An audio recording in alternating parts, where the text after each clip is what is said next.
എല്ലാവർക്കും നമസ്കാരം.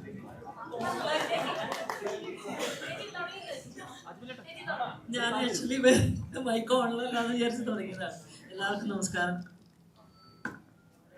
റൈഫിൾ ക്ലബിന്റെ ടീം എല്ലാവരും ഉണ്ട്. ഞങ്ങളെല്ലാവരും കൂടി പടം കണ്ടു. ഞങ്ങൾക്ക് എല്ലാവർക്കും ഭയങ്കര ഇഷ്ടമായി. നിങ്ങൾക്ക് ഇഷ്ടമാവുമെന്ന് കരുതുന്നു. ഇനി എന്താണ്? അല്ല, ഞങ്ങൾക്ക് ഇഷ്ടപ്പെട്ടു. മുത്തപ്പന്റെ കളി നല്ലതാണ്. മുത്തപ്പന്റെ കൂട്ടുകാരും കൂടെ പറഞ്ഞാൽ പോരില്ല, നാട്ടുകാരും കൂടെ ഇഷ്ടപ്പെടണമല്ലോ. പക്ഷെ നമുക്ക് ഫീഡ്ബാക്ക് വരുന്ന എല്ലാവർക്കും ഭയങ്കരമായിട്ട് ഇഷ്ടപ്പെട്ടു. ഒരുപാട് തിയേറ്ററിൽ നിന്ന് വിളിച്ചു, നമ്മുടെ സുഹൃത്തുക്കൾ വിളിച്ചു, സുഹൃത്തുക്കളല്ലാത്ത ആൾക്കാരും ഗംഭീര സിനിമയാണെന്നാണ് പറയുന്നത്. പക്ഷെ ഇതിന്റെ എല്ലാ ക്രെഡിറ്റും എനിക്ക് തോന്നുന്നത് എൻ്റെ ഡയറക്ടർ, സ്ക്രിപ്റ്റ് റൈറ്റർ, ഇതിൻ്റെ സിനിമാറ്റോഗ്രാഫറായ സമർപ്പിക്കുന്നത്. ഞങ്ങളൊക്കെ ഇങ്ങനെ മാത്രമല്ല, കുറേ ക്യാരക്ടേഴ്സ് ഉണ്ട് ഇതിനകത്ത് ആർട്ടിസ്റ്റായിട്ട്. ഇത് കറക്റ്റായിട്ട് കാസ്റ്റിംഗ് ഏറ്റവും ഗംഭീരമായിട്ട് ചെയ്ത സിനിമയാണ്. എല്ലാവർക്കും പറ്റിയ കഥാപാത്രങ്ങൾ കൃത്യമായ അളവിൽ. ഇത് ഗംഭീര സിനിമയാണ്. ഞാൻ കണ്ടിടത്തോളം. ഇനി നിങ്ങൾ തീരുമാനം. എല്ലാവർക്കും നമസ്കാരം. റൈഫിൾ ക്ലബ്ബ് റിലീസായിരിക്കുകയാണ്. നിങ്ങൾ കുറച്ച് പേരൊക്കെ പടം കണ്ടിട്ടുണ്ടെന്ന് കരുതുന്നു. ഞങ്ങൾ കണ്ടു. ഞങ്ങൾക്ക് നല്ല എക്സ്പീരിയൻസ് ആയിരുന്നു. നല്ല അഭിപ്രായങ്ങളാണ് കിട്ടുന്നത്. എന്തെങ്കിലും ചോദിക്കാണ്ടെങ്കിൽ ചോദിക്കാൻ തോന്നുന്നല്ലേ?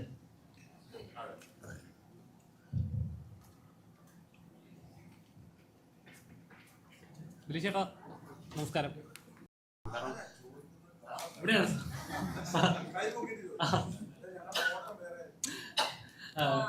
പ്രത്യേകിച്ച് മേക്കിങ് പറച്ചില്ല സ്റ്റൈലുകൾ, ഓവർ സെന്റിമെന്റ്സ് ഒന്നും ഇല്ലാതെ പടയെന്ന് പറഞ്ഞിട്ട് ഒരു ലാഗ് പോലും ഇല്ലാതെ എടുപിടി തീർക്കുന്ന ഇത് ഈ സിനിമ, ഇങ്ങനെ ഒരു സിനിമ, ഇങ്ങനെ കഥാപാത്രം കേട്ടപ്പോൾ ഫസ്റ്റ് മൈൻഡ് വന്നിട്ടുണ്ടായിരുന്നു. ഇങ്ങനെ തന്നെ ഒരു അഭിപ്രായം വരും എന്നുള്ളതായിരുന്നു നമ്മുടെ എല്ലാ ഘട്ടത്തിലെയും പ്രതീക്ഷ. ഇതിന്റെ ഐഡിയ പറയുമ്പം, അല്ലെങ്കിൽ ഇതിന്റെ റൈറ്റിംഗ് നടക്കുന്ന സമയത്തോ, അല്ലെങ്കിൽ ഇതിന്റെ ഷൂട്ട് നടക്കുന്ന സമയത്തോ ഒക്കെ ഈ സിനിമയെ കുറിച്ചുള്ള പ്രതീക്ഷ ഒരു തരത്തിലും താഴത്തോട്ട് ഒരു ഘട്ടത്തിലും പോയിരുന്നില്ല എന്നുള്ളത് തന്നെയാണ്. അത് ഇന്ന് റിലീസായി ഈ പടം ഇങ്ങനെ ഒരു അഭിപ്രായം കേട്ട് നിൽക്കുമ്പോഴും അതുപോലെ തന്നെയാണ് തോന്നുന്നത്. ഭയങ്കര കുറച്ച് വിശ്വാസമായിരുന്നു ഈ വിഷയത്തിലും ഈ സിനിമയിലും. ഇത് ഞങ്ങൾ ഷൂട്ട് ചെയ്യുമ്പോൾ തന്നെ ഇതിൻ്റെ ഈ ഒരു പുതുമ, എന്താ പറയുക, ഈ സബ്ജക്റ്റ് മാത്രമല്ല, മേക്കിങ്ങിൻ്റെ പുതുമയും ഞങ്ങൾ സ്പോട്ടിൽ തന്നെ അനുഭവിച്ച ആൾക്കാരാണ്. കാരണം ആഷിക്ക് തന്നെയാണ് ക്യാമറ ചെയ്തിട്ടുള്ളത്, ആഷിക്ക് തന്നെയാണ് ഡയറക്ടർ.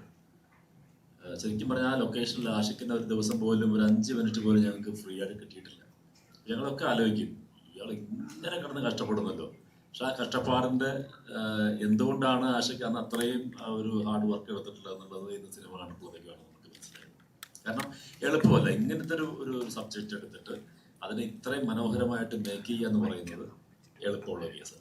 പ്രത്യേകിച്ച് ഡയറക്ടറും ക്യാമറാമാനും പ്രൊഡ്യൂസറും ഒരാൾ തന്നെയാണ് എന്ന് പറയുന്ന ഒരു അവസ്ഥയുണ്ട്.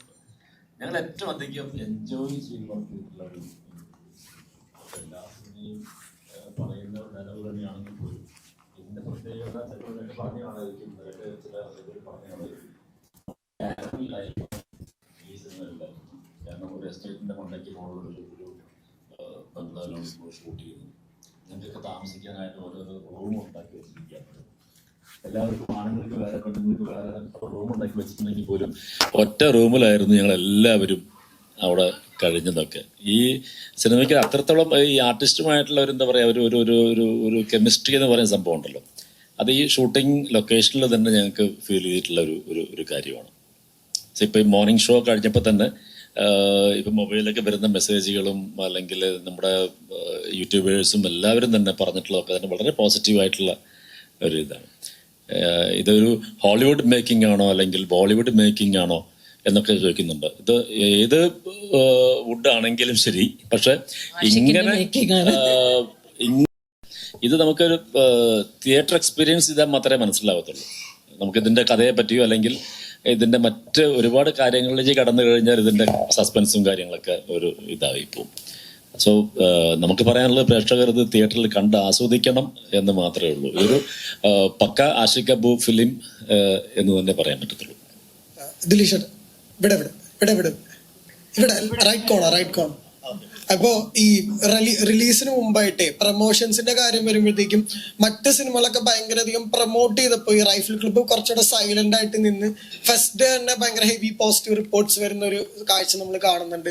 ഈ ലോ പ്രൊഫൈൽ വന്ന് ക്രിസ്മസ് തൂക്കാമെന്നുള്ള ഒരു പ്ലാൻ ആയിരുന്നു?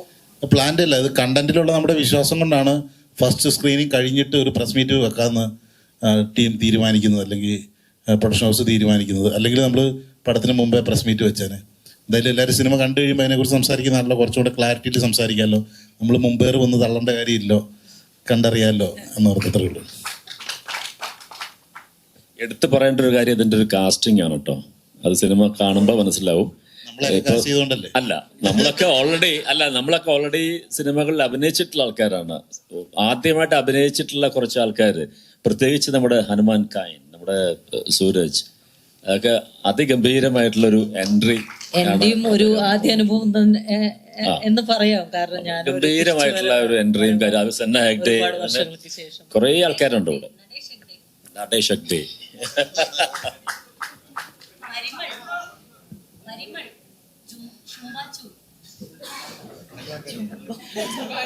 Sooraj, what's your experience after watching movie?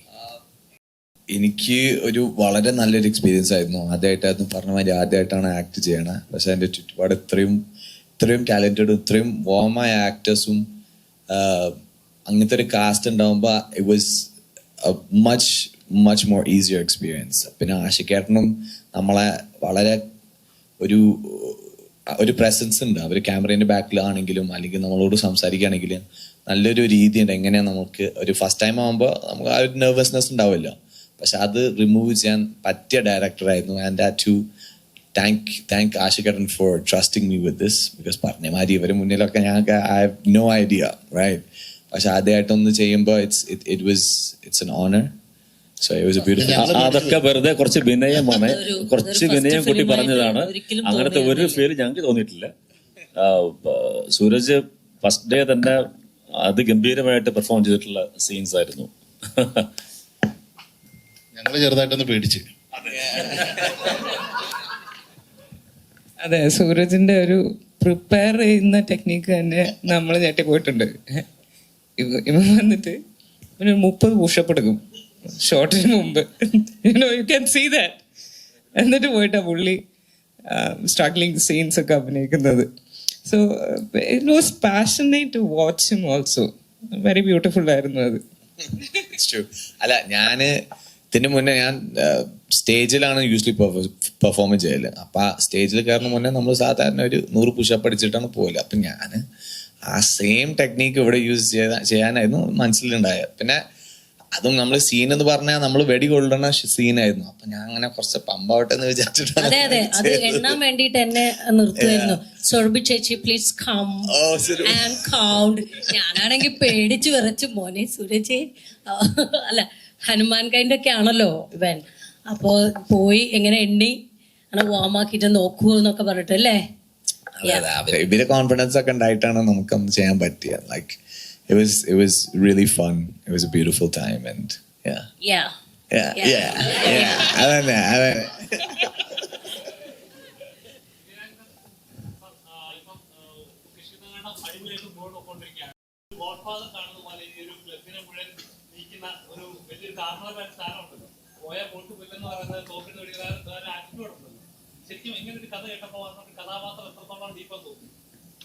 ഇല്ല, ഇതിനകത്ത് എൻ്റെ കഥാപാത്രത്തിൻ്റെ എൻ്റെ വലിയ മിടുക്കൊന്നുമല്ല. ഞാൻ ഇപ്പോൾ പറഞ്ഞില്ലേ, ഇത് ആഷിഖ് കപൂറിൻ്റെ സിനിമയാണ്.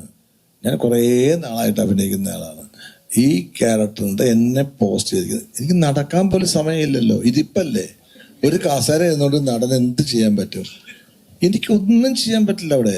അദ്ദേഹമാണ് എന്നെ ഇതിനകത്ത് എന്തെങ്കിലും ഞാൻ ചെയ്തിട്ടുണ്ടെങ്കിൽ ആഷിക്ക പോവാണ്.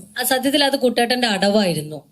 കാരണം കസേരയിൽ മാത്രം ഇരിക്കുമ്പോ ബാക്കി ചെല്ലണ്ട, അല്ലെങ്കിൽ ഞാൻ ഓടിച്ചെന്ന് വെടിവെക്കേണ്ടി വരും, കൊള്ളേണ്ടി വരും, വീഴേണ്ടി വരും. ഇത് കസേരയാകുമ്പോ ഒരു ലിമിറ്റ് ഉണ്ടല്ലോ, ആരെങ്കിലും തള്ളി കൊണ്ടുപോയിക്കോളും. അല്ല, അങ്ങനെ സന്തോഷമുണ്ട് കേട്ടോ. 32 ദിവസത്തോളം ഞാൻ ആ സിനിമയിൽ അഭിനയിച്ചു. ചിലപ്പോൾ എനിക്ക് ഒരു ഷോട്ടൊക്കെ അറിയും ഒരു ദിവസം. അപ്പൊ ഞങ്ങൾക്ക് പക്ഷേ എനിക്കൊരു വിഷമമില്ല. എന്താ വെച്ചാൽ എല്ലാരും കൂടി മുറിക്കാത്തിരിക്കും. ഇതങ്ങോട്ട് തള്ളുക, കളിയാക്കുക, കൊല്ലുക, ഇതൊക്കെ എന്നെ എനിക്ക് വെളുപ്പിന് 2:30 മണിക്ക് ഒരു ഷോട്ട് വരും. ഞാൻ രാവിലെ മേക്കപ്പ് ചെയ്യും, മേക്കപ്പ് ഇടാതിരിക്കും. അപ്പൊ 2:30 മണിക്കാ. അപ്പൊ ചിലപ്പം എനിക്ക് നേരത്തെ ഷോട്ട് വരും. അപ്പൊ ഈ സുരഭിയൊക്കെ കൂടെ പോയി ആഷിക്കോട് പറയും, വേണ്ട കുട്ടിയുടെ വെയിറ്റിങ്, പുള്ളി ഉറങ്ങുക, കുറച്ച് കഴിഞ്ഞ് എടുത്താലും മതി, പുള്ളി ഉറങ്ങിക്കോട്ടെ എന്ന്. അപ്പൊ പിന്നെ ആഷിക്കും വിചാരിക്കും ഞാൻ ഉറങ്ങിക്കോട്ടെ എന്ന്. അപ്പൊ ലാസ്റ്റ് ഷോട്ട് എനിക്ക് എടുക്കും 2:30 മണിക്ക്. അപ്പൊ ഇവരൊക്കെ സുഖമായിട്ട് ബാക്കി ഷോട്ടൊക്കെ കഴിഞ്ഞ് പോകും. അങ്ങനെ 2:30 കുട്ടിയുടെ എന്നുള്ള പേര് കിട്ടി എനിക്ക്. ഞാൻ അവിടെ 10 ദിവസം കഴിഞ്ഞപ്പോ ചേട്ടൻ 2 മണിയാവുമ്പോഴേ റെഡി ആവുള്ളൂ. കാരണം 2:30 വിളിക്കുള്ളൂ. അയ്യോ അല്ല, നോണ പറയില്ല കേട്ടോ. ഞാൻ രാവിലെ അതിരാവിലെ ഞാൻ റെഡിയാകും. പക്ഷെ ഇവരൊക്കെ പിള്ളേരല്ലേ. അപ്പൊ ഞാനിപ്പോ ഇവരെന്ത് പറഞ്ഞാലും സമ്മതിച്ചു കൊടുക്കും. ഞാനാണല്ലോ കാരണവര്. 42 വർഷമല്ലേ സിനിമയില്. പക്ഷെ അഹങ്കാരമൊന്നും കുട്ടേട്ടൻ കാണിച്ചില്ല. അഹങ്കാരമില്ല, അഹങ്കാരം എന്റെ അവസ്ഥയാ. അഹങ്കാരമല്ല കുഞ്ഞെ, പിടിച്ചു നിൽക്കണ്ടേ നിങ്ങളുടെ കൂടെ. ഇത് എന്ത് നാക്കാത്ത ഇവളൊക്കെ വള്ളക്കൂടെ ഒരിക്കലും. ഞാൻ മലയാള സിനിമ ഇത്രയും വർഷമായിട്ട് നിന്നിട്ടും ഇതിന്റെ കൂടെ നിൽക്കുക എന്നുള്ളതാണ് ഏറ്റവും വലിയ പ്രശ്നം. ഞാൻ സർവൈവ് ചെയ്ത് വരുന്നുണ്ട് കേട്ടോ. എന്താണ് കുഴപ്പമില്ല, ഞാൻ പിടിച്ചു നിൽക്കും. ഇവിടെ തരണം ചെയ്യാൻ പറ്റുമെങ്കിൽ ഞാൻ ഇനി കുറെ കൂടെ നിൽക്കും മലയാള സിനിമ, ഉറപ്പാ. ഇത് പാസ്സായാൽ ഞാൻ ഇങ്ങനെ ഇനി എനിക്ക് എന്നെ ആർക്കും തടുക്കാൻ പറ്റില്ല. ഇത് പാസ്സായി ഞാൻ സുരഭി.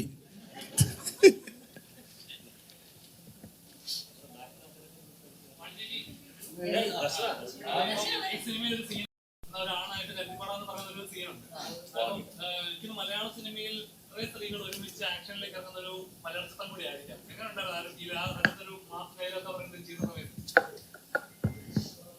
ശരിക്കും എൻ്റെ ഒരു തിരിച്ചുവരവായിട്ട് ഈ പടമാണ് ഞാൻ കാണുന്നത്. അപ്പൊ അത്രയും ഒരു കുറച്ച് ചെറിയ ചെറിയ ഡയലോഗ് ഉണ്ടെങ്കിലും അതൊരു മാസ്, എന്താ പറയാ, പഞ്ച് ഡയലോഗായിട്ടാണ് എനിക്ക് തോന്നിയത്. വളരെ ഇഷ്ടമായി എനിക്ക് ആ ഡയലോഗ്. പിന്നെ ആഷിഖ് കപൂർ സംവിധാനം ചെയ്യുന്ന പടമാണല്ലോ, നമ്മൾ പിന്നെ ഒന്നും എല്ലാവരും പറഞ്ഞു തന്നിട്ട് നമ്മൾ അഭിനയിച്ചു എന്നുള്ളൂ.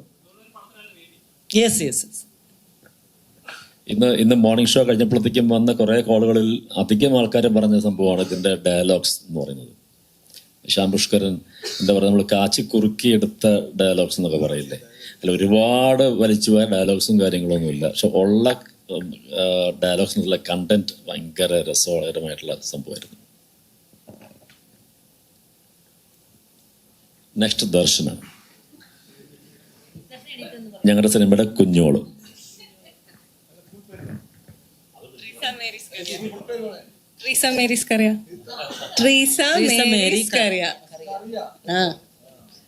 ഒന്നുമില്ല, എനിക്ക് ഇത്രയും ആക്ടേഴ്സിൻ്റെ കൂടെ ഒരുമിച്ച് വർക്ക് ചെയ്തിരിക്കുന്നത് ഐ തിങ്ക് ഫസ്റ്റ് ടൈം ആണ്. നാടകത്തിലൊക്കെ ചെയ്യുന്ന പോലത്തെ ഒരു ഫീലിംഗ് ആയിരുന്നു. സോ എല്ലാവരും ഇതേ പറഞ്ഞ പോലെ എല്ലാവരുമായിട്ട് ഇന്ററാക്ട് ചെയ്യാൻ കുറേ ദിവസങ്ങൾ ഉണ്ടായിരുന്നു. കുറച്ച് ഷോട്ട് എടുക്കും, ബാക്കി നേരം നമുക്ക് പല പല പരിപാടികളായിട്ട് ക്യാബിൻസിൽ ഞങ്ങൾ എല്ലാവരും ഒരുമിച്ചായിരുന്നു. അപ്പോൾ it was A great time. അപ്പോൾ ഇതിപ്പോൾ തിയേറ്ററിൽ കാണുമ്പോഴും every one has their space and എല്ലാവരുടെയും ഇപ്പോൾ ലൈക്ക് യു സെഡ്, ഇപ്പോൾ women all of us coming together action ചെയ്യുന്നു എന്നുള്ളതിൽ എല്ലാവർക്കും ഭയങ്കര സ്പെസിഫിക് ആയ ഒരു സ്പേസ് ഉള്ള പോലെ എനിക്ക് കണ്ടപ്പോഴും തോന്നി. So I hope everybody feels the same. Thank U.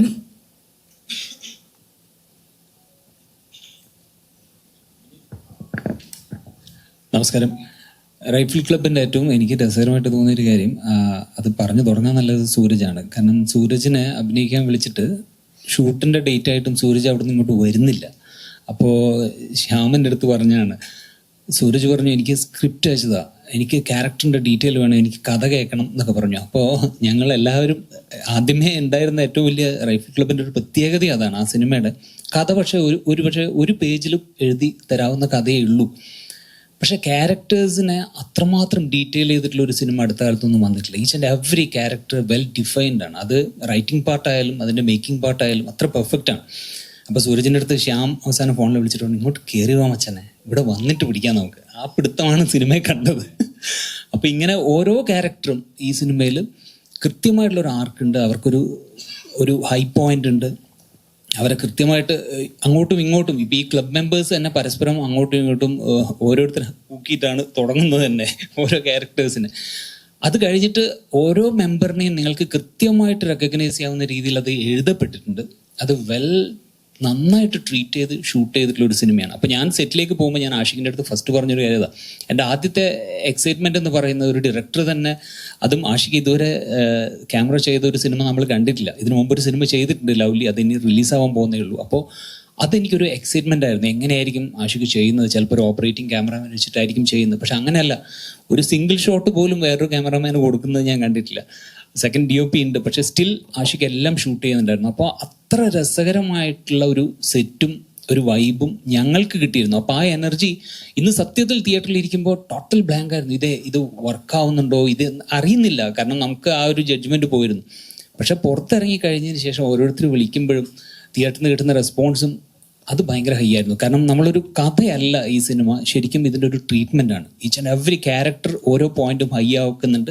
ആ ഹൈ ആക്കുന്നത് പ്രേക്ഷകന് കിട്ടിയാൽ മാത്രം വർക്കാവുന്ന ഒരു സിനിമയാണ്. അത് വർക്കായിട്ടുണ്ടെന്ന് അറിയുന്നതിൽ വളരെ സന്തോഷം. Thank you.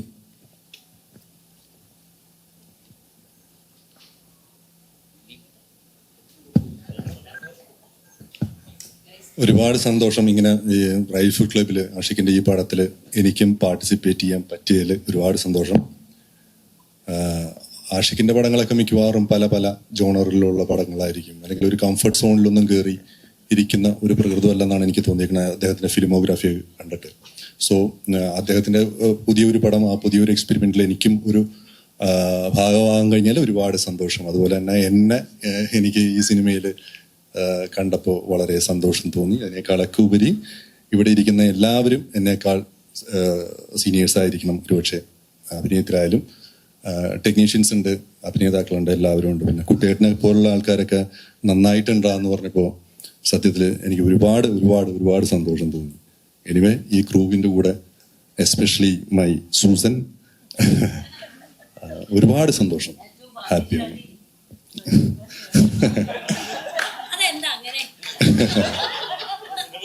പിന്നെ പലരും വിളിക്കുമ്പോഴൊക്കെ ഇതിന്റെ ഹ്യൂമർ നന്നായിട്ട് വർക്കായിട്ടുണ്ട്. ചിരിച്ചു, കൈയടിച്ചു. ഇല്ല, കേട്ടില്ല. ചോദിച്ചോ. അതായത് ഷൂട്ട് ചെയ്തു ഒക്കെ പകുതിയുള്ള കാരണം കൊണ്ടാണ് കൂടുതൽ ഭാഗ്യശാലി. അതിന്റെ ഞങ്ങളുടെ ഗുരുനാഥൻ എന്ന് പറയുന്നത് സത്യത്തിൽ അന്ന് ഞങ്ങളുടെ മെയിൻ ഗുരുനാഥയായിട്ടുള്ള ദർശന അവിടെ ഉണ്ടായിരുന്നില്ല. പക്ഷെ വിഷ്ണു അഗസ്ത്യ അത് ഏറ്റെടുത്തു, അതിനു വേണ്ടിയിട്ടുള്ള നേതൃത്വം ഒക്കെ നൽകിയെങ്കിലും അല്ലേ, അല്ല അവർ പടം കണ്ടിട്ടുണ്ടായിരിക്കും അല്ലേ, എന്തായിരുന്നു അത്? അത് ഇല്ലത്തുനിന്ന് ഇറങ്ങുകയും ചെയ്തു, അമ്മാത്തട്ട് എത്തിയതുമില്ല എന്നുള്ളൊരവസ്ഥയായി. അപ്പൊ അതിൽ സജീവൻ ചേട്ടന് വളരെയധികം വിഷമമുണ്ട്.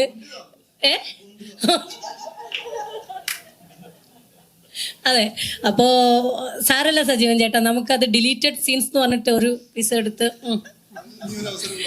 അതെ നമുക്ക് ഇനിയും പോരല്ലേ, മതിയായില്ലല്ലേ, അത് അടുത്ത പാർട്ടിൽ കുറച്ചും കൂടി ഉണ്ടാവുമെന്ന് നമുക്ക് പ്രതീക്ഷിക്കാം.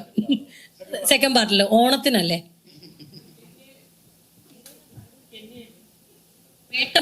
വേട്ടമൃഗം രാപ്പാടി പ്രൊഡക്ഷൻസിന്റെ വേട്ടമൃഗത്തിൽ നമുക്കത് കാണാവുന്നതാണ്.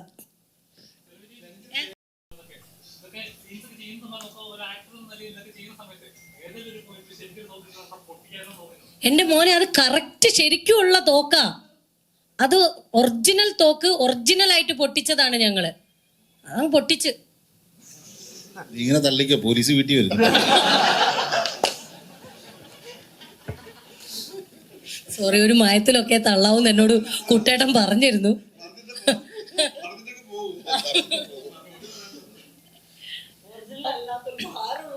അതെ, ഒരു 5 കിലോ 6 കിലോ ഉണ്ട് ഓരോ തോക്കും. അതിൽ ചെറിയ തോക്ക് ഉപയോഗിച്ചത് ദർശനയാണെന്ന് മാത്രം അല്ലേ. സുരഭിയുടെ എന്നല്ല, ഇങ്ങനെ സ്ത്രീ ക്യാരക്ടേഴ്സ് ഒരു മലയാള സിനിമയിൽ അങ്ങനെ തോക്കെടുത്തിട്ട് ചന്നം പിന്നം വെടിവെക്കുന്ന കാണാൻ എന്ത് രസാന്നറിയോ? ഞാൻ ചന്നം പിന്നെ വെച്ചിട്ടില്ല. ഞാൻ 3 പേരെ വെച്ചു, 3 പേരെ ഞാൻ കൊന്നു. ഉറപ്പാണ്. ഞാൻ എന്റെ ഉണ്ടകൾ ഒന്നും പാഴായിട്ടില്ല. അപ്പൊ എനിക്ക് വളരെയധികം സന്തോഷമുണ്ട്. കാരണം ശ്രീ ശങ്കരാചാര്യ യൂണിവേഴ്സിറ്റിയിൽ പഠിക്കാൻ പോയതുപോലെയുള്ള ഒരു വൈബായിരുന്നു. ഇവരെല്ലാവരും കണ്ടില്ല. എത്ര സീനിയേഴ്സ് ആണ്, പൊന്നമ്മ ചേച്ചി ആണെങ്കിലും കുട്ടേട്ടനാണെങ്കിലും ഓരോ ദിവസവും വൈകുന്നേരം ഈ കൺവിൻസിങ് സ്റ്റാർ വന്നിട്ട് ഞങ്ങളെ കൺവിൻസ് ചെയ്യും. പിന്നെ ദർശനയും അതുപോലെ തന്നെ വിഷ്ണു അഗസ്ത്യയും അദ്ദേഹം കൺവിൻസ് ചെയ്തിട്ടുണ്ടായിരുന്നു. അവസാന ദിവസം നിങ്ങൾ ഏത് പാതിരാത്രിയിലാണെങ്കിലും എന്ത് പ്രശ്നം ഉണ്ടെങ്കിലും അത് രാഷ്ട്രീയമായിക്കോട്ടെ, സിനിമയായിക്കോട്ടെ, പോലീസ് കേസ് ആയിക്കോട്ടെ, ഏത് പാതിരാത്രിയിലും എന്നെ വിളിക്കണം. ദർശന ഭാവം അത് കേട്ട് വിശ്വസിച്ചു. വിളിക്കും ചേട്ടാ, എന്റെ പട്ടി എടുക്കും ഫോണെന്ന്.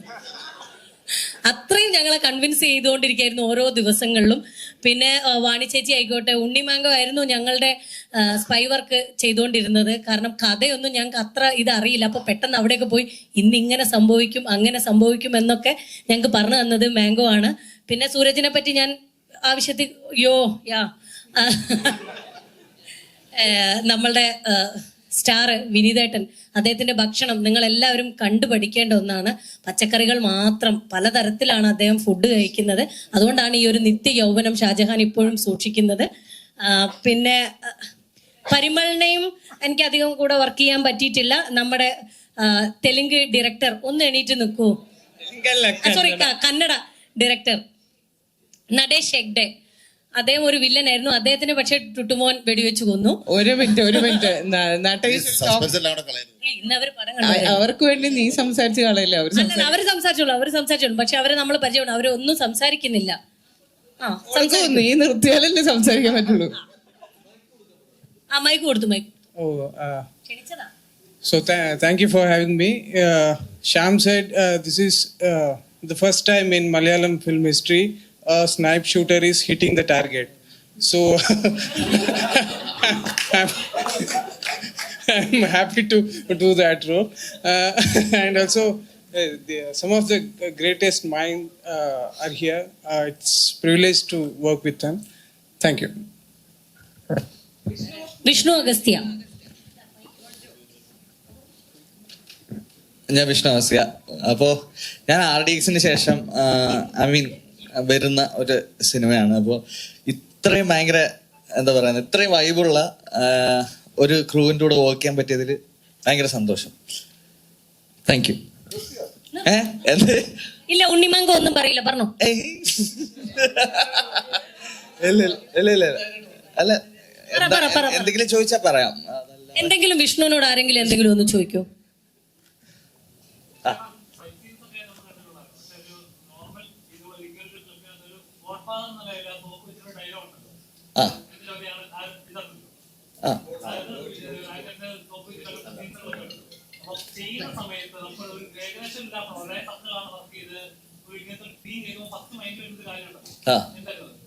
അല്ല, ഞാൻ ആദ്യത്തെ ദിവസം, അതായത് നേരത്തെ പറഞ്ഞല്ലോ, അതായത് ഇത് ഈ സിനിമ ഇങ്ങനെ നമ്മൾ അഭിനയിക്കുമ്പോൾ ഇതിങ്ങനെ ആയിരിക്കും, അടുത്ത് ഇങ്ങനെ ആയിരിക്കും എന്നുള്ള സംഭവത്തെക്കാളും കുറച്ചും കൂടെ റൈറ്റർ, ഞാൻ ശ്യാമേട്ടൻ്റെ അടുത്ത് ഫസ്റ്റ് ദിവസം ചെന്നിട്ട് പറഞ്ഞു, ശ്യാമേട്ട എനിക്ക് പേടിയാ, എന്താ പരിപാടികൾ എന്നൊക്കെ ഒന്നുകൂടെ ഒന്ന് പറഞ്ഞില്ലേ. അപ്പം ശ്യാമേട്ട എന്നോട് പറഞ്ഞെന്ന് വെച്ചാൽ, എടാ നീ 50% ഈ ക്യാരക്ടർ ചെയ്താൽ മതി, ബാക്കി 50% ഞാനാ ചെയ്യുന്നത്. അപ്പം നമ്മൾ രണ്ടുപേരോടാണ് ഈ ക്യാരക്ടർ ചെയ്യുന്നത്. ഞാൻ പറഞ്ഞു ഓക്കെ, സന്തോഷം.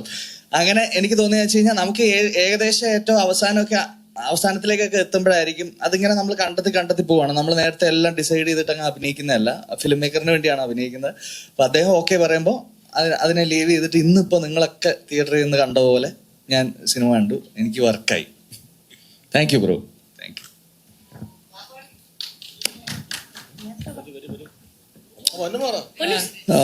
എല്ലാവർക്കും നമസ്കാരം. ഹലോ. ഒരു ക്ലാഷ് ഉണ്ട്. നിയാസ്ക പറയട്ടെ. അല്ല, പൊന്നൂസിന് കുറച്ചധികം പറയാനുണ്ട്. ഞാൻ ഒരുപാട് നാളായിട്ട് ആഗ്രഹിക്കുന്ന ഒരു കാര്യമായിരുന്നു ആഷിഖിന്റെ പടത്തിൽ അഭിനയിക്കണം എന്നുള്ളത്. എനിക്ക് വളരെ സർപ്രൈസിങ് ആയിട്ടാണ് എനിക്ക് കോൾ വന്നത്. കോൾ വന്നു കഴിഞ്ഞപ്പോഴത്തേക്ക് പിന്നെ ഈ ക്യാരക്ടർ പറഞ്ഞപ്പം ഞാനിങ്ങനെ ആലോചിക്കായിരുന്നു എന്തുകൊണ്ട് ഈ ക്യാരക്ടർ ഇങ്ങനെ വന്ന് എന്ന്.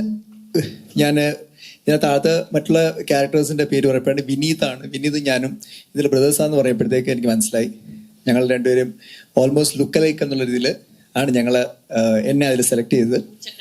അതെ.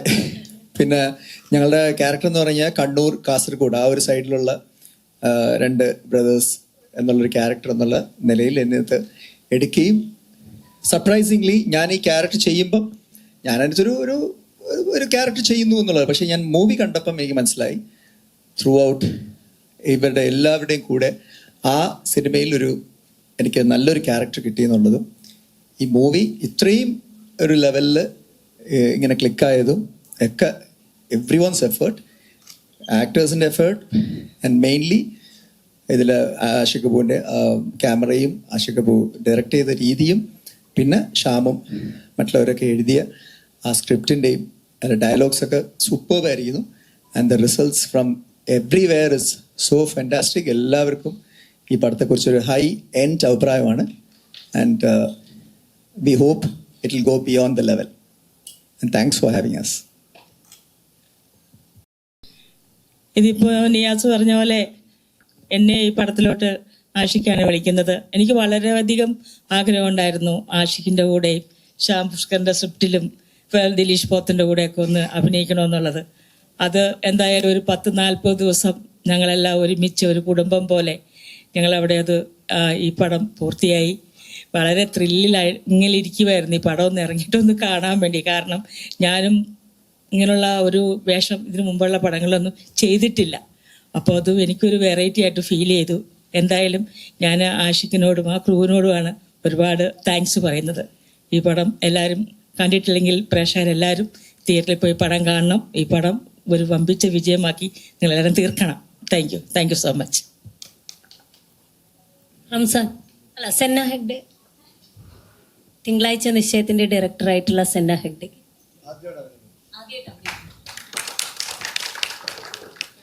I mean, English.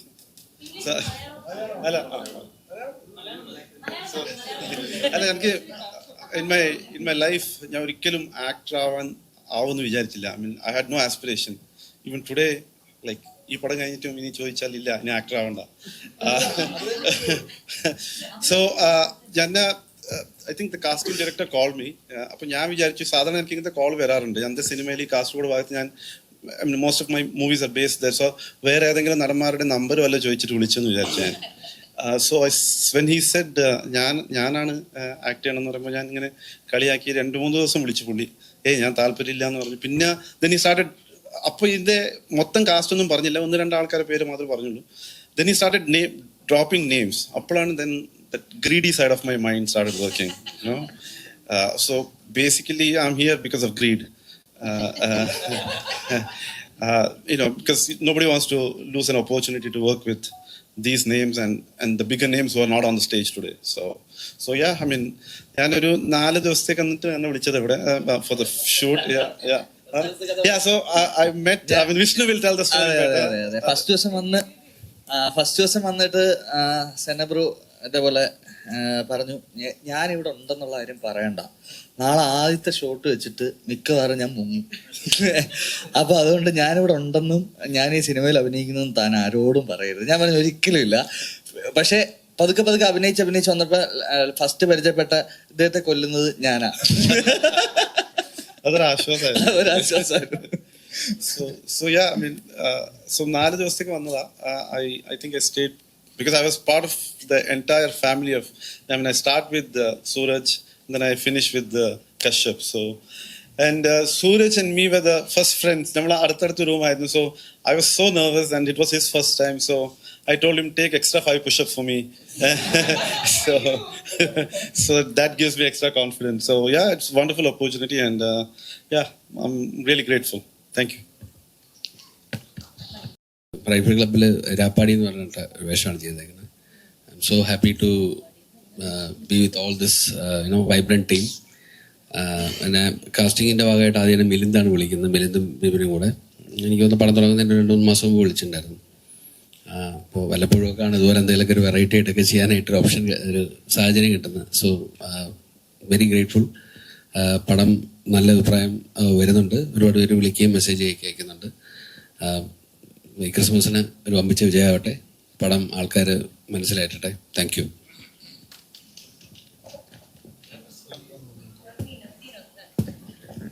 ഹായ്, എല്ലാവർക്കും നമസ്കാരം. First of all thank you so much. അതിപ്പോൾ ഒരുപാട് സ്റ്റേജിൽ പെർഫോം ചെയ്തിട്ടുണ്ടെങ്കിലും ഈ സ്റ്റേജിൽ നിൽക്കുമ്പോൾ കുറച്ച് പേടി കൂടുതലാണ്. കാരണം as an actor first stage ആയിരിക്കണം ഇങ്ങനെ. ആൻഡ് ഈ സിനിമയിൽ ആക്ച്വലി എന്നെ കാസ്റ്റ് ചെയ്തതും മിലിന്ദ് എന്ന് പറയുന്ന കാസ്റ്റിംഗ് ഡയറക്ടറാണ്. So first of all thanks to him. പുള്ളിയാണ് ആദ്യം ഓഡീഷൻ ചെയ്തതും അതിനുശേഷം ആഷിക്കേട്ടൻ എന്നെ സെലക്ട് ചെയ്യുകയും ചെയ്തത്. അത് കഴിഞ്ഞ് ഈ സിനിമയിലേക്ക് വരുമ്പോൾ ഞാൻ കൂടുതൽ സിനിമയുടെ സ്ക്രിപ്റ്റ് ആയിരുന്നു ആദ്യമേ കേട്ടത്. ഇതിന്റെ കാസ്റ്റ് ആരാണെന്നോ അല്ലെങ്കിൽ ആരാണ് അഭിനയിക്കുന്നതെന്നോ ഒന്നും എനിക്കറിയില്ലായിരുന്നു. അതിനുശേഷമാണ് ഇത്രയും സൂപ്പർ സീനിയർ ആക്ടേഴ്സും എക്സ്പീരിയൻസ്ഡ് ആയിട്ടുള്ളവരൊക്കെയാണ് കൂടെ ചെയ്യുന്നതെന്ന് മനസ്സിലാക്കിയത്. സോ അതെല്ലാം കഴിഞ്ഞ് ഞാൻ വിചാരിച്ചു എവിടെയെങ്കിലും ചെറിയൊരു തല കാണുമായിരിക്കും എന്ന് വിചാരിച്ചാണ് ഞാൻ ഈ പടം ചെയ്യുന്നത്. പക്ഷേ റിസൾട്ട് വന്നപ്പോൾ ഐ എം സോ ഹാപ്പി. നേരത്തെ ഇവിടെ ഉള്ളവർ പറഞ്ഞ പോലെ തന്നെ എല്ലാവർക്കും കൃത്യമായിട്ടുള്ള ക്യാരക്ടേഴ്സ് കൊടുത്ത പോലെ എനിക്കും കൃത്യമായിട്ട് ആഷിക്കേട്ടനും ശ്യാമേട്ടനും എല്ലാവരും കൂടിയും കൃത്യമായിട്ടൊരു ക്യാരക്ടർ തന്നിട്ടുണ്ട്. Thank you so much. പിന്നെ ഇപ്പോഴും റെസ്പോൺസ് കിട്ടിക്കൊണ്ടിരിക്കുകയാണ്. Thank you so much. എല്ലാവർക്കും നമസ്കാരം. ഞാൻ നവനി. ഇതിനകത്ത് നാദിയ എന്ന് പറഞ്ഞിട്ടൊരു ക്യാരക്ടർ ചെയ്തിട്ടുണ്ട്. പിന്നെ ഒരു ഡാൻസ് ചെയ്യാനുള്ളൊരു ഭാഗ്യം ഇതിനകത്ത് കിട്ടിയിട്ടുണ്ട്. എനിക്ക് ഒരുപാടധികം സന്തോഷമുണ്ട്. എന്നെ ഇതിനകത്ത് കാസ്റ്റ് ചെയ്തിരിക്കുന്ന കാസ്റ്റിംഗ് ഡയറക്ടർ മിലിന്ദേട്ടനാണ്. എനിക്ക് മൂന്ന് ദിവസം മുമ്പായിരുന്നു കോള് വരുന്നത് ഷൂട്ട് തുടങ്ങുന്നതിന്. വിളിച്ചിട്ട് ഓക്കെ ആഷിഖ് കപൂർ സാറിൻ്റെ മൂവിയാണ്, വിത്തിൻ 3 days പൂജ തുടങ്ങും, ഷൂട്ട് തുടങ്ങും, അങ്ങനെയായിരുന്നു. അപ്പം ഞാൻ ഈച്ച് ഡേ ഷൂട്ടിങ്ങിന് ഇങ്ങനെ കഴിഞ്ഞു പോകുമ്പോഴായിരുന്നു എനിക്ക് എൻ്റെ ക്യാരക്ടറിനെ പറ്റിയും ഈ മൂവിനെ പറ്റിയൊക്കെ കൂടുതൽ ഞാനും പഠിച്ചുകൊണ്ടിരുന്നത്. പിന്നെ ഒരുപാടധികം സന്തോഷമുണ്ട് ഇത്രയും വലിയ ആക്ടേഴ്സിൻ്റെ കൂടെ എനിക്ക് സ്ക്രീൻ ഷെയർ ചെയ്യാൻ പറ്റി. ഇതുപോലത്തെ ഒരു ഓപ്പർച്യൂണിറ്റി കിട്ടിയാണ്. എല്ലാവർക്കും പടം ഇഷ്ടമാവുമെന്ന് ഞാൻ പ്രതീക്ഷിക്കുന്നു. Thank you so much.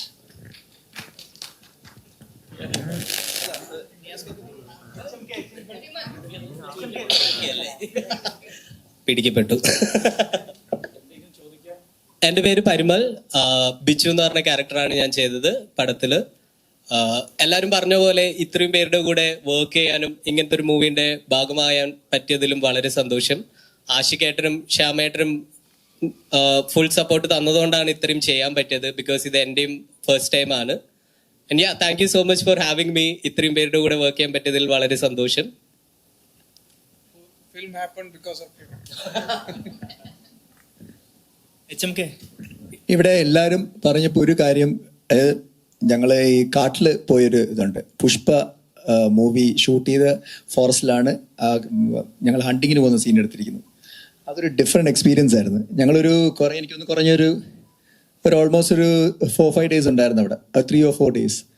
പക്ഷേ ദാറ്റ് വാസ് ഓസം എന്ന് പറഞ്ഞാൽ പോയവർക്കൊക്കെ അറിയാം. അവിടെ ഞങ്ങൾ പോയി താമസിച്ചതും കടുവയൊക്കെ ഉണ്ടായിരുന്നു. നിങ്ങളില്ലായിരുന്നു ഏറ്റവും ഭയങ്കര എക്സ്പീരിയൻസ് ആയിരുന്നു. പ്രത്യേകിച്ച് സുരഭി ഇല്ലാത്തതുകൊണ്ട് അവിടെ സമാധാനം ഉണ്ടായിരുന്നു ഞങ്ങൾക്ക്. അതായിരുന്നു ഏറ്റവും വലിയ റിലീഫ്. ദിലീഷ് ചോദിച്ചാൽ പറയും ഏറ്റവും നല്ല റിലീഫ് അതായിരുന്നു. ഞങ്ങൾ അവിടുന്ന് താമസിച്ചത് അവിടെ സാധാരണ ചെറിയ ചെറിയ ലോഡ്ജ് പോലത്തെ റൂംസ് ഒക്കെയാണ്. എന്നിട്ട് എല്ലാവരും അവിടെ we all enjoyed like anything. ഒരു 3-4 days ഞങ്ങൾ എൻജോയ് ചെയ്തു. അതൊരു ഞാൻ അനുഭവിച്ച ഇത്രയും നാള് ഞാൻ സിനിമയിൽ അഭിനയിച്ചതിൽ ഏറ്റവും നല്ലൊരു എക്സ്പീരിയൻസ് ആയിരുന്നു. രാജമന്ത്രി ആ സ്ഥലത്തിന്റെ പേര്.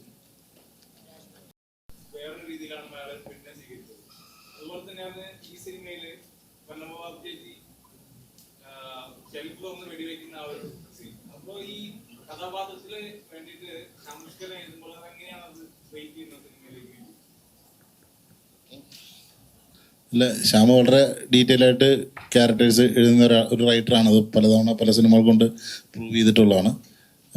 ശ്യാമ ആഷിഖേട്ടന് വേണ്ടിയിട്ട് നിരവധി ക്യാരക്ടേഴ്സ് എഴുതിയിട്ടുണ്ട്. എല്ലാം ഭയങ്കര സൂപ്പർ ഹിറ്റ് ക്യാരക്ടേഴ്സാണ്. ഇപ്പം സോൾട്ടാംപൂരിലെ ബാബുച്ചേട്ടൻ്റെ ക്യാരക്ടർ പോലെ ഇപ്പം ഈ സിനിമയിൽ എനിക്കാണ് ഒരുപാട് ക്യാരക്ടേഴ്സ് ഉണ്ട്. അപ്പം അത് സുഹാസും ദിലീഷും ശ്യാമോടെ എഴുതുമ്പം അങ്ങനത്തെ ഒരു ക്യാരക്ടേഴ്സിനെ അതിൻ്റെ ഒരു പൂർണ്ണതയിൽ ഒരു സിനിമയിൽ ഒരു മേജർ പ്ലോട്ടിനെ അങ്ങനെ ഫോളോ ചെയ്യാനില്ലായിരിക്കും. ചെറിയൊരു ത്രെഡിലൊരു പടം നടക്കുമ്പോഴത്തേക്കും അതിൽ ക്യാരക്ടേഴ്സിനെ ഫോളോ ചെയ്തായിരിക്കും സിനിമ മുമ്പോട്ടേക്ക് പോവുക. അപ്പം ഇത്രയധികം ക്യാരക്ടേഴ്സ്, ഇപ്പം ഈ പ്രസ് മീറ്റിന് 10-20-30 ക്യാരക്ടേഴ്സ് ഉണ്ട് ഈ സിനിമയിൽ. അത്രയും ക്യാരക്ടേഴ്സിനെ എല്ലാവരെയും ഒരു 2 മണിക്കൂറിനുള്ളിൽ കിട്ടുക, അതിനെ കൃത്യമായിട്ട് ഫോളോ ചെയ്യാൻ പറ്റുക എന്നുള്ളത് അങ്ങനത്തെ ഒരു റൈറ്റിംഗ് ഭയങ്കര ആവശ്യമാണ്. അത് വിജയിച്ചിട്ടുണ്ടെന്നാണ് ഞാൻ കരുതുന്നത്. ആഷിഖേട്ടൻ ഭയങ്കര രസമായിട്ട് ആ ക്യാരക്ടേഴ്സിനെ ഫ്രെയിമിലേക്ക് ആക്കിയിട്ടുണ്ട്. എക്സലൻ്റ് ആണ്. അങ്ങനെ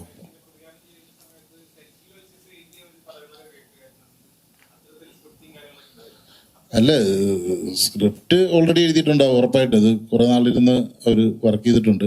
പല ഡ്രാഫ്റ്റുകൾ ഇപ്പം ഞാൻ തന്നെ ഷൂട്ട് തുടങ്ങുന്നതിന് മുമ്പ് പല ഡ്രാഫ്റ്റും പല ചേഞ്ചസും ഒക്കെ ആയിട്ട് പലതവണ കേട്ടിട്ടുണ്ട്. ഒരു ക്ലാരിറ്റി ഉണ്ടാവും. പിന്നെ ഉറപ്പായിട്ടും അപ്ഡേഷൻസ് ഉണ്ടാവും, ഇംപ്രൊവൈസേഷൻ സെറ്റിൽ ഉണ്ടാവാറുണ്ട്. അതാണ് സംഭവിക്കുന്നത്. ഇതിപ്പോൾ നമുക്ക് കിട്ടുന്ന ക്യാരക്ടറിനെ അങ്ങനെ ചെയ്ത് പ്രസന്റ് ചെയ്ത് വരുമ്പോഴത്തേക്ക് ഉണ്ടാവുന്ന ചെറിയ ഇംപ്രൊവൈസേഷൻസ് ആയിരിക്കും, അല്ലെങ്കിൽ കറക്ഷൻസ്, പുതിയ ഫീഡുകളൊക്കെ ആയിട്ട് ചെയ്യാം.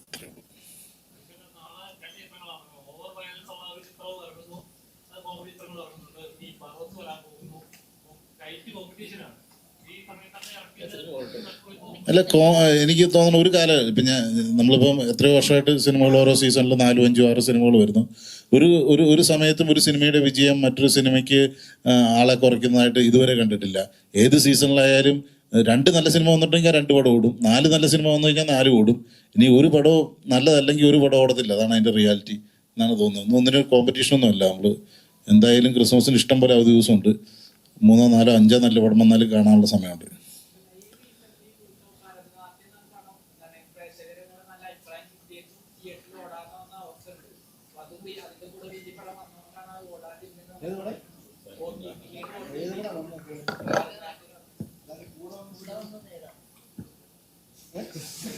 അതവനറിയത്തില്ല തുടങ്ങി. എന്തായാലും തമിഴ് ചിത്രങ്ങളായിക്കോട്ടെ. ഈ OTT സിനിമ വിജയിക്കുന്നതും തിയേറ്റർ സിനിമ ഡിഫറെന്റ് ആണ്.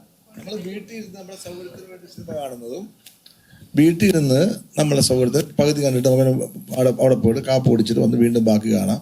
അല്ലെ പിള്ളേരിടയ്ക്ക് വഴക്കുണ്ടാക്കും, അവിടെ പിള്ളേരെ സമാധാനിപ്പിച്ച് ബാക്കി കാണാം. അതുമല്ല തിയേറ്റർ സിനിമ. രണ്ടും എൻറ്റയർ ഡിഫറെൻ്റ് ആണ്. തിയേറ്റർ എക്സ്പീരിയൻസും നമ്മുടെ OTT അതിൻ്റെ ഭയങ്കര ഡിഫറൻസ് ആണ്. ഇത് നമ്മൾ കമ്പയർ ചെയ്യാനേ പാടില്ല.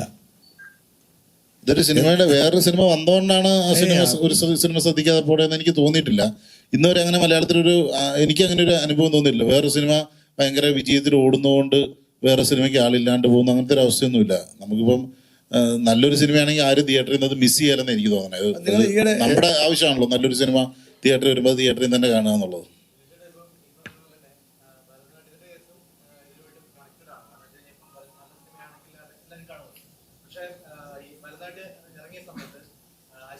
വളരെ മോശമായിട്ട് അതിനെ റിവ്യൂ ചെയ്തു. അതോടുകൂടി ആ പടം ഇരുന്നു പോയി എന്നാണ് ഇപ്പോഴത്തെ ഒരു ടോക്ക് വരുന്നത്. കാരണം വെച്ച് കഴിഞ്ഞാൽ ഇപ്പോൾ OTT വന്നപ്പോൾ അത് വൻ വിജയമായി മാറിയിട്ടുണ്ട്. അപ്പൊ ഈ ഒരു ട്രെൻഡ് എങ്ങനെ? ഞാനതിനെ അങ്ങനെ കാണുന്നില്ല. എൻ്റെ അഭിപ്രായം അതല്ല. ഞാൻ ഒരാളൊരു റിവ്യൂ പറഞ്ഞെന്ന് വെച്ചിട്ട് ഒരു സിനിമയ്ക്ക് ആൾ കയറാതിരിക്കുന്നു എന്ന് ഞാൻ കരുതുന്നില്ല. ഒരാളുടെ റിവ്യൂവിനെ ബേസ് ചെയ്തിട്ടൊന്നും അല്ല മലയാള സിനിമ അല്ലെങ്കിൽ ഇൻഡസ്ട്രി നിലനിൽക്കുന്ന അല്ലെങ്കിൽ ആളുകൾ കയറുന്നതൊക്കെ. ആളുകൾ ഇപ്പം അതിനെ ചെറുതായിട്ട് ചിലപ്പോൾ സ്വാധീനിക്കായിരിക്കും എന്നല്ലാതെ അത്രയ്ക്കൊക്കെ ഉള്ളതെന്നാണ് ഞാൻ കരുതുന്നത്. ഇനിയിപ്പോൾ ഒരാൾക്കോ അല്ലെങ്കിൽ ഒരു റിവ്യൂറിനോ അല്ലെങ്കിൽ 2, 3 പേർക്ക് ഒരു സിനിമ ഇഷ്ടപ്പെട്ടില്ല എന്ന് കരുതി ആ സിനിമ പോപ്പുലർ ആകാതിരിക്കണം എന്നൊന്നും ഒരു നിർബന്ധമില്ല. ആളുകൾ ഒരു മൗത്ത് പബ്ലിസിറ്റിയിൽ അല്ലെങ്കിൽ ഇപ്പം നമ്മൾ വളരെ കുറച്ച് ആളുകളായിരിക്കും റിവ്യൂ കണ്ടിട്ടൊക്കെ സിനിമയ്ക്ക് പോകുന്നതെന്ന് എനിക്ക് തോന്നണേ, ഞാൻ വിശ്വസിക്കുന്നത്. അധികം പേര് നമുക്ക് അടുത്തറിയാവുന്ന ഒരാളുടെ ഒരു പേഴ്സണലി അറിയാവുന്ന ഒരാൾ നമ്മുടെ ഒരു സുഹൃത്ത് ഒരു പടം കണ്ടിട്ട് അയാൾ പറയുന്ന ഫീഡ്ബാക്കിനെ അടിസ്ഥാനമാക്കിയാണ് കൂടുതൽ ആളുകളും പോകുന്നതെന്നാണ് സിനിമ കാണാൻ തീരുമാനിക്കപ്പെടുന്നതെന്നാണ് ഞാൻ വിശ്വസിക്കുന്നത്.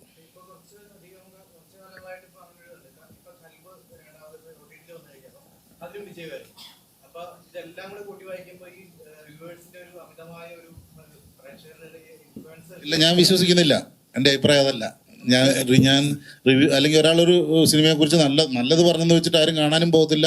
അല്ല, തീരെ ചെറിയ സ്വാധീനം ഉണ്ടാവുമായിരിക്കും എന്നേ ഉള്ളൂ. അല്ലാണ്ട് ഒരു മികച്ച സിനിമ ഇല്ലാണ്ടാക്കാൻ ഒരു റിവ്യൂവിനൊന്നും പറ്റില്ല. ഒരാളൊരു റിവ്യൂ പറഞ്ഞെന്ന് വെച്ചിട്ട് ഒരു മികച്ച സിനിമേനെ ഇല്ലാണ്ടാക്കാൻ പറ്റില്ല എന്ന് ഞാൻ ഉറച്ചു വിശ്വസിക്കുന്നു. അതേപോലെ ഒരു മോശം സിനിമേനെ ഒരാൾ 4 പേര് നല്ലത് പറഞ്ഞെന്ന് വെച്ചിട്ട് നന്നാക്കാനും പറ്റില്ല. ആൾക്കാർ അത്ര പൊട്ടന്മാരൊന്നും അല്ല പ്രേക്ഷകർ.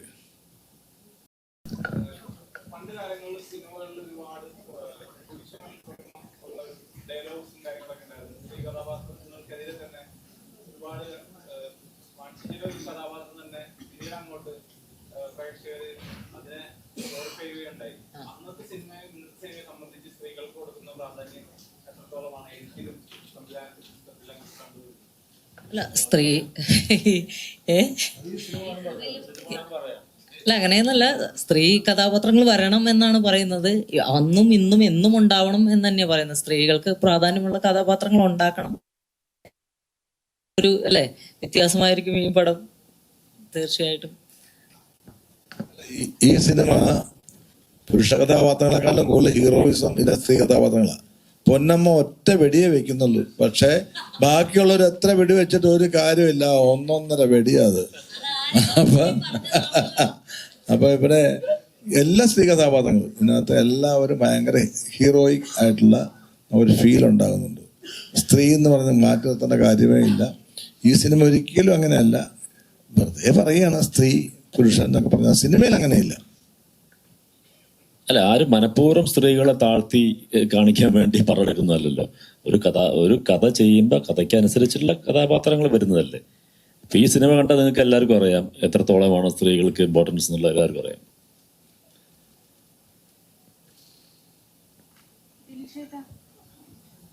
ഇപ്പൊ മാർക്കോക്കെ ആണെങ്കിലും റൈഫിൾ ക്ലബിനൊക്കെ ആണെങ്കിലും പ്രൊമോഷൻ അധികം കുറവായിരുന്നു. ഇപ്പൊ ആദ്യത്തെയൊക്കെ ട്രെൻഡ് എന്ന് പറഞ്ഞാൽ എല്ലാ സിനിമകൾക്കും വലിയ ഹൈപ്പ് കൊടുത്ത് ജനങ്ങളിലേക്ക് എത്തിച്ച് എല്ലാവരും ഇപ്പൊ പുഷ്പയാലും ഒരുപാട് മൂവിയായാലും ആൾക്കാരിലേക്ക് അധികമായിട്ട് പ്രതീക്ഷകളുടെ അമിത ഭാരം അടിച്ചേൽപ്പിക്കുകയെന്ന് ഇങ്ങനെ ഒരുപാട് പ്രൊമോഷനൊക്കെ ഉണ്ടാവും.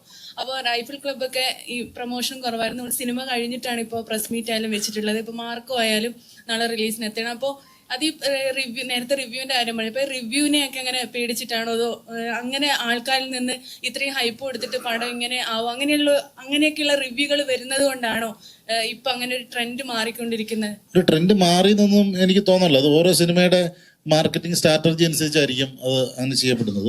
പിന്നെ എന്ന് വെച്ചാൽ നമ്മൾ സിനിമയിൽ പ്രവർത്തിച്ച കുറച്ച് ആൾക്കാർ സിനിമ ഇറങ്ങുന്നതിന് മുമ്പ് വന്നിരുന്നിട്ട് ഭയങ്കര തള്ളി ഭയങ്കര സിനിമയാണ്, നിങ്ങളെല്ലാവരും പറഞ്ഞ ആനയാണ് കുതിരയാണ് എന്ന് പറയുന്നതൊക്കെ എത്രമാത്രം എഫക്റ്റീവാണ് എന്നെനിക്ക് തോന്നല്ല. ഇതൊക്കെ ഇപ്പം കാരണം ഇപ്പം നമുക്കൊരു സിനിമ ഇന്നിപ്പം ഇറങ്ങി, ഇന്ന് റിലീസായി, രാവിലത്തെ ഷോ കഴിഞ്ഞ് ഉച്ച കഴിയുമ്പോഴത്തേക്കും കേരളത്തിൽ ഇപ്പം ഒരു സിനിമയോട് അടുത്ത് നിൽക്കുന്ന അല്ലെങ്കിൽ സിനിമ കാണുന്ന കേരളത്തിലെ ഒരു 90% പ്രേക്ഷകനും ഈ സിനിമയെക്കുറിച്ചുള്ള റിവ്യൂ അല്ലെങ്കിൽ അഭിപ്രായം, ആളുകളുടെ അഭിപ്രായം കിട്ടിക്കഴിഞ്ഞ് അവരിന്ന് തന്നെ തീരുമാനിച്ചിട്ടുണ്ട് ഈ ആഴ്ച ഈ സിനിമ കാണണോ വേണ്ടയോ എന്നുള്ളത് അതിലെ മുഴുവൻ പ്രേക്ഷകരും തന്നെ തീരുമാനിച്ചിട്ടുണ്ട്. അപ്പോൾ അതിന് വേണ്ടിയിട്ട് നമ്മളിങ്ങനെ ഒരു മാസങ്ങളുടെ ഒരുക്കമൊന്നും ആവശ്യമില്ല എന്നുള്ളതാണ് തോന്നുന്നത്. അല്ലെങ്കിൽ ഈ സാഹചര്യത്തിൽ അതിപ്പോൾ ഇന്ന് രാവിലെ പടം റിലീസായി വൈകുന്നേരം ആയപ്പോൾ എല്ലാവരും പറഞ്ഞിട്ടുണ്ട് പടം നല്ലതാണോ അല്ലയോ എന്നുള്ളത്. അപ്പോൾ അതനുസരിച്ച് ആൾക്കാർ ടിക്കറ്റ് എടുക്കും, സിനിമ കാണും, അത്രേ ഉള്ളൂ. അതിനകത്ത് ഭയങ്കര ഒരു പ്രീ തള്ളിൻ്റെ ആവശ്യമില്ല എന്നാണ് ഞാൻ പറഞ്ഞത്. അത് ജസ്റ്റ് ആൾക്കാരെ ഒന്ന് അറിയിക്കുക എന്നുള്ളതാണ് അത്ര ആവശ്യമുള്ളൂ തോന്നണം. ഞാനിപ്പോൾ ഇത് അനാവശ്യമായിട്ട് പറയാൻ തോന്നും, അഹങ്കാരമായിട്ട് ചിലപ്പോൾ തോന്നും, സത്യമായിട്ടുള്ള കാര്യമാണ് പറയണമെന്ന് തോന്നിയോണ്ട് പറയുക. ഞാനൊരു 42 വർഷമായി സിനിമയിൽ നിൽക്കുന്നു. അന്ന് ഈ റിവ്യൂ പരിപാടിയൊന്നുമില്ല. സിനിമ വരുന്നു, നാന, വെള്ളി നക്ഷത്രം, അങ്ങനെ ചിത്രകാർത്തി, അങ്ങനെ കുറേ മാഗസിനുണ്ട്. അതിനകത്ത് കൊള്ളാമെങ്കിൽ കൊള്ളാമെന്ന് പറയും, അല്ലെങ്കിൽ സിനിമ തിയേറ്റർ നല്ലതാണെങ്കിൽ ഓടും. ഇപ്പോഴും അതാണ് അവസ്ഥ. അല്ലാതെ ഈ റിവ്യൂ കൊണ്ട് നടന്ന ആളല്ല ഞാൻ ഇനി നിൽക്കാൻ പോകുന്നത് റിവ്യൂ കൊണ്ട്. ഇപ്പം റിവ്യൂ പറഞ്ഞിട്ട് അതിൽ ഭയങ്കര ബോറാണെന്ന് ഞാൻ ബോറായിട്ട് അഭിനയിച്ചാൽ റിവ്യൂ പറഞ്ഞ് ബോറാന്ന് പറഞ്ഞോ. ഞാൻ നന്നായിട്ട് അഭിനയിച്ചിട്ട് ബോറാന്ന് പറഞ്ഞ പ്രേക്ഷകൻ സമ്മതിക്കില്ല. ഞാൻ എന്തുകൊണ്ട് ഇത്രയും വർഷം നിൽക്കുന്നു? പ്രേക്ഷകന് ഇഷ്ടമുള്ളതുകൊണ്ടാണ്. അല്ലാതെ ഒരുത്തൻ അവിടെ നിന്നുകൊണ്ട് അയാൾ ഭയങ്കര ബോറാന്ന് വേഷം കെട്ടിയിട്ട് പറഞ്ഞുകൊണ്ട് ഞാൻ മോശമാവില്ല. It's A fact. ഇയാൾ എങ്ങനെയുണ്ട്, ഇയാളുടെ സിനിമ എങ്ങനെയുണ്ട്, പ്രേക്ഷകനാണ് തീരുമാനിക്കുന്നത്. അല്ലാതെ ഏതെങ്കിലും ഒരുത്തനെ ഇന്നത്തെ നിന്നോട് പറഞ്ഞു കഴിഞ്ഞാൽ അതാണ് അംഗീകരിക്കേണ്ടത്. അത് വളരെ ബാലിശമായ ചോദ്യമാണ്, ബാലിശമായ വിശ്വാസമാണ്. നിങ്ങളുടെ ഒരാൾ പറഞ്ഞു കഴിഞ്ഞാൽ സിനിമ പൊളിക്കാമെന്ന് ഒരിക്കലും നടക്കില്ല. കലാകാരൻ അവൻ സൃഷ്ടിക്കുന്ന കലാരൂപം പ്രേക്ഷകൻ ഇഷ്ടപ്പെട്ടാൽ ഡെഫിനറ്റായിട്ട് നന്നായിരിക്കും. ഇഷ്ടപ്പെട്ടാൽ മോശമാണെങ്കിൽ പറഞ്ഞോളൂ. പക്ഷെ ഒരാൾ പറഞ്ഞിട്ട് അത് മോശമെന്ന് പറഞ്ഞാൽ ഒരിക്കലും ഓടാതിരിക്കുകയല്ല, പ്രേക്ഷകൻ ഇഷ്ടപ്പെടാതിരിക്കില്ല. അതിൻ്റെ ഏറ്റവും വലിയ തെളിവാണ് ഞാൻ ഇത്രയും വർഷമായിട്ട് സിനിമ നിൽക്കുന്നു.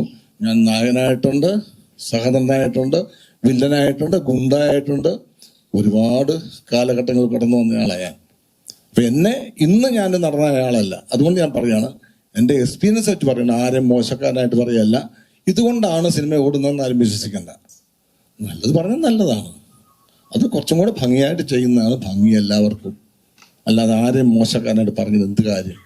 പിന്നെ വ്യൂവേഴ്സ് കുറേ ഉണ്ടാവുമായിരിക്കും, അതിനുവേണ്ടി പറയുന്നതായിരിക്കാം. പക്ഷേ നല്ലതായിട്ട് നല്ല സിനിമയെപ്പറ്റി നല്ല വിമർശനങ്ങൾ ഉണ്ടാകുന്നതാണ് പറയുന്ന ആളിന് നല്ലത്, പ്രേക്ഷകനും നല്ലത്, സമൂഹത്തിനും നല്ലത്.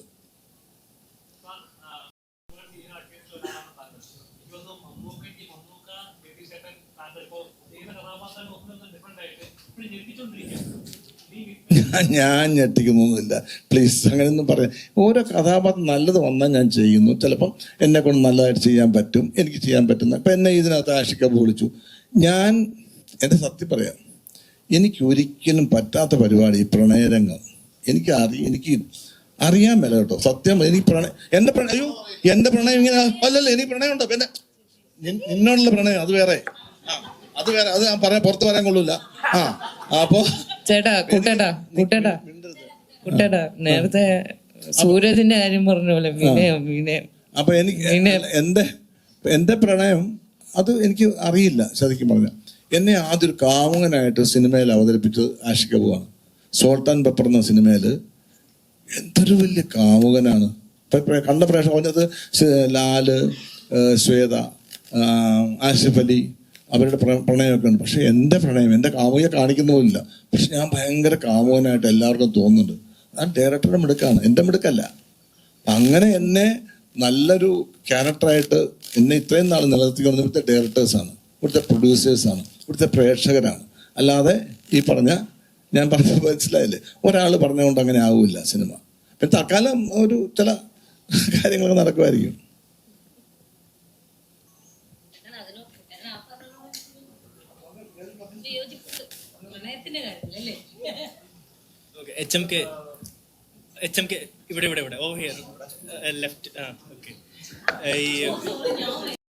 ഒന്ന് കൈ പൊക്കുവോ? ഓക്കെ, ഇപ്പം ഈ ബിഗ് ഡോഗ്സ് ഇറങ്ങുന്നതിന് മുന്നേ ആണ് റൈഫിൾ ക്ലബ്ബിൽ ഇന്നാവുന്നത്. സോ ആക്ടിങ് ചെയ്യുമ്പോൾ ഇത് കണ്ടിന്യൂ ചെയ്യണമെന്ന് തോന്നിയിരുന്നു, അല്ലെങ്കിൽ അതേപോലെ ബിഗ് ഡോഗ്സിന് ശേഷം ഇപ്പൊ ഈ പറയുന്ന പോലെ ഒരു ഗ്ലോബൽ റെക്കഗ്നീഷൻ കിട്ടി. സോ അതിനുശേഷം ഈ പറയുന്ന പോലെ ആക്ടിങ്ങിൽ എത്രത്തോളം ഇമ്പോർട്ടൻസ് ആണ് നീ കൊടുക്കാൻ പ്ലാൻ ചെയ്യുന്നത്? Good question. നമ്മളെ ഫസ്റ്റ് ലവ് മ്യൂസിക് ആണ്. That's most important for me, right? അതും ഞാൻ ഈ പ്രോജക്റ്റ് ചെയ്യണം മുന്നേ തന്നെ അത് ആശയ്ക്കാരനോട് പറഞ്ഞതായിരുന്നു. This is something that is important to me.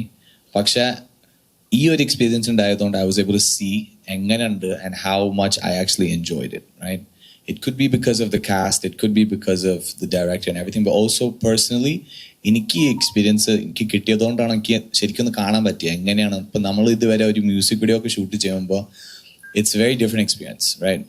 This is entirely different experience also, but അതിൻ്റെ സിമിലാരിറ്റീസ് ഉണ്ട് ബിക്കോസ് രണ്ടും ആർട്ടാണല്ലോ. Both are it's an experience personally and for the visual the audience. അപ്പോൾ അതുകൊണ്ട് ഓൾവേസ് മ്യൂസിക്കിൻ്റെ ഫസ്റ്റ് ലവ് ആവും. പക്ഷെ അത് let's see whatever happens, right? എനിക്ക് അങ്ങനെ ഒരു പ്ലാൻ വെച്ചിട്ടല്ലേ ഞാൻ ഇതിലേക്ക് വന്നത്, പാട്ടാണെങ്കിലും എന്താണെങ്കിലും. Because it's just I do what I can get to do and I enjoy doing it and I'm going to try my best.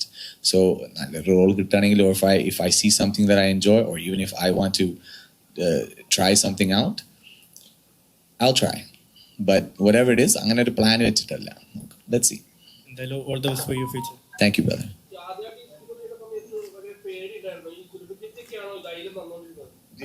Actually പേടി കൊണ്ടുവന്നത് ഈ സൈഡിൽ നിന്നാണ്. No, jokes aside, actually ധൈര്യം തന്നത് എല്ലാവരും, സുരഭിച്ചേറ്റി നന്നായിട്ട് എല്ലാവരും തന്നു. ബിക്കോസ് അങ്ങനത്തെ ഒരു എൻവയറമെന്റ് ഉണ്ട്. ഇറ്റ്സ് ലൈക്ക് ബിക്കോസ് ഇപ്പൊ എല്ലാവരും ഇവിടെ കാണുന്നുണ്ടല്ലോ, എല്ലാവരും like എവ്രിവൺസ് like family, എവ്രിവൺസ് joking and having A good time. And നമ്മൾ ഇത്ര എക്സ്പീരിയൻസ്ഡ് ആയ ആക്ടേഴ്സിന്റെ അടുത്ത് വരുമ്പോൾ നമുക്കും ഒരു ഡൗട്ട് ഉണ്ടാവുമല്ലോ, how would it go, how would they be. But instantly അവരോട് സംസാരിക്കാൻ തുടങ്ങിയാൽ എല്ലാവരും, everyone was so nice and so warm and it was really good. Yeah. So നമുക്ക് വൈൻഡപ്പ് ചെയ്താലോ അല്ലേ? കൂടുതൽ വീഡിയോസിനായി B4 Blaze ഫോളോ ചെയ്യൂ, സബ്സ്ക്രൈബ് ചെയ്യൂ.